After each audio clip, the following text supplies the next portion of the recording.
So we're going to be looking at the story about Tony Blair being in discussion to run the Transitional Gaza Authority in more detail. Off the bat, this is like Chancellor Palpatine coming back to life and being chosen as the new person to run the Galactic Federation once again, because what the fuck? Mr. Let me send your children to go and die in the Middle East because I'm going to make money off this and my friends are going to make money off this, is in discussions to run Transitional Gaza Authority. So we'll basically read through this and give comments on this, actually. So, former UK Prime Minister Sir Tony Blair has been involved in discussions about leading a post-war transitional authority in Gaza, the BBC understands. The proposal, which is said to have the backing from the White House, would see Blair lead a governing authority supported by the UN and Gulf nations before handing over control back to Palestinians. His office said he would not support any proposal that displaces the people of Gaza. He says that, but he also said that there were weapons of mass destruction in Iraq. So, yeah. In August, he joined a White House meeting with Trump to discuss plans for the territory, which US Middle East envoy Steve Witkoff described as very comprehensive, though little else was disclosed about the meeting. The plan could see Blair head a body named the Gaza International Transitional Authority, GITA, according to reports in the Economist and Israeli media. It would see a UN mandate to be Gaza's supreme political and legal authority for 5 years. This sounds absolutely horrible, because for 5 straight years you are going to give Western intervention complete control over Gaza without consulting the people in Gaza at all. The plan would be modelled on the international administration that oversaw East Timor and Kosovo's transitions to statehood. It would also initially be based in Egypt, near Gaza's southern border, before entering Gaza once the Strip is stable alongside a multinational force. Well, the thing is, if you're putting it in Gaza and you're waiting for it to be stabilized, how do you stabilize something that is completely destabilized and without giving the people of Gaza the means to actually do that alongside a multinational force? What, are they going to fight the Israelis? I doubt that. They'll continue to just let the Israelis kill people, kind of like what happened in Rwanda.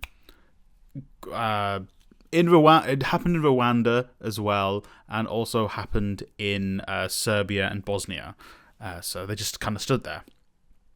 After leaving office in 2007, Blair served as Middle East envoy for the Quartet of International Powers, Jesus Christ. He focused on bringing economic development to Palestine and creating conditions for a two-state solution. Once again, a two-state solution is something that basically favors the Israelis significantly and also strips Palestinians of many of their human rights.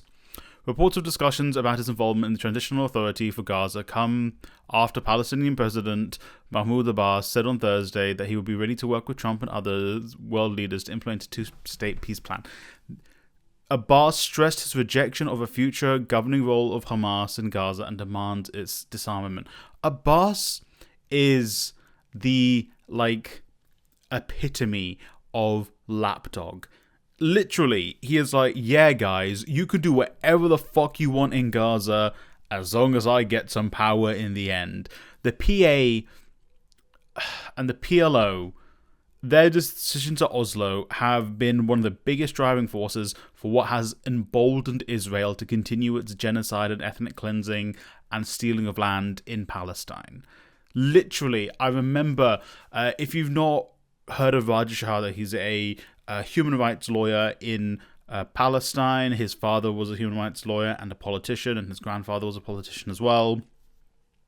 In one of his books, he basically describes an interaction he had with a member of the PLO post-Oslo, and the member of the PLO was like, why can't we drive on certain roads, and why are all of these Israeli buildings here in the West Bank? And he's like, because you guys never came here and saw the reality with which Palestinians were living before you signed Oslo. You didn't come here and see how we can't drive on certain roads. You didn't come here and see how they have stolen our land, and you have simply entrenched that because you wanted to hold on to power.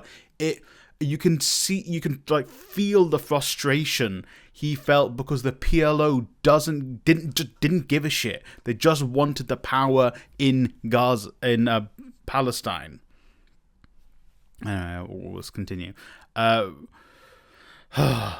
God, I've made myself angry. In February, Donald Trump floated plans which since appear to have been dropped for the US to take long-term ownership position of Gaza, saying it would be the Riviera of the Middle East. The idea would involve the forced placement of Palestinians in the territory and be in violation of international law. The US and Israel said it would involve voluntary emigration. That's not a thing. In March, the US and Israel rejected an Arab plan for a post-war reconstruction of the Gaza Strip that would allow 2.1 million Palestinians living there to stay in place. The Palestinian Authority and Hamas welcomed the Arab plan, which called for Gaza to be governed temporarily by a committee of independent experts and for international peacekeepers to be deployed there. Peacekeepers, I don't mind. The independent experts, who are they? Are they Palestinians? Because once again, the Palestinians need to be the ones in charge of their destiny, of their governance, of what happens in the future. In July, a French and Saudi-led international conference in New York proposed a transitional administrative committee for Gaza, which would operate under the umbrella of the Palestinian authorities. Neither the US nor Israel attended. The so-called New York Declaration was backed by a majority of the UN General Assembly in the resolution earlier this month. So once again, this is something that favors Abbas and the Palestinian Authority, although it is closer to something that is self-governance for the Palestinians. But again, I just don't trust Abbas and the PA, which is why it would make more sense for people in Gaza to choose who would be in charge of Gaza afterwards. Well, preferably people all across the land from the river to the sea would choose who was in charge of a singular independent Palestine, but, anyway.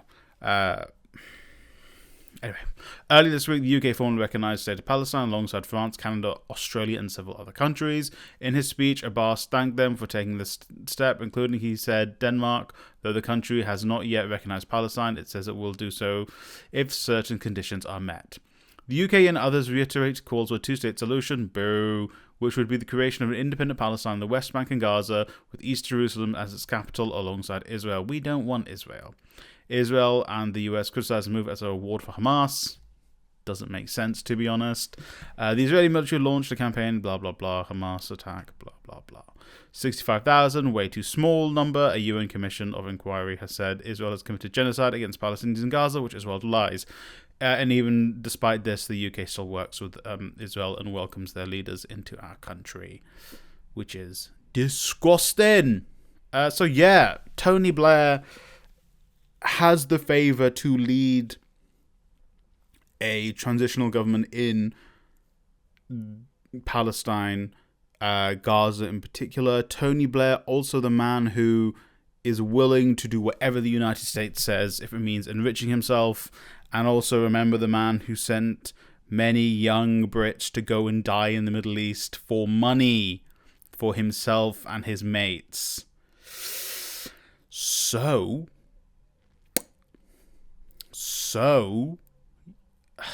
it's just frustrating. Like, fucking the worst human beings alive being like, yeah, let me fail upwards. Hey, let me just go and ruin more lives in the Middle East. Tony Blair, fuck you, man.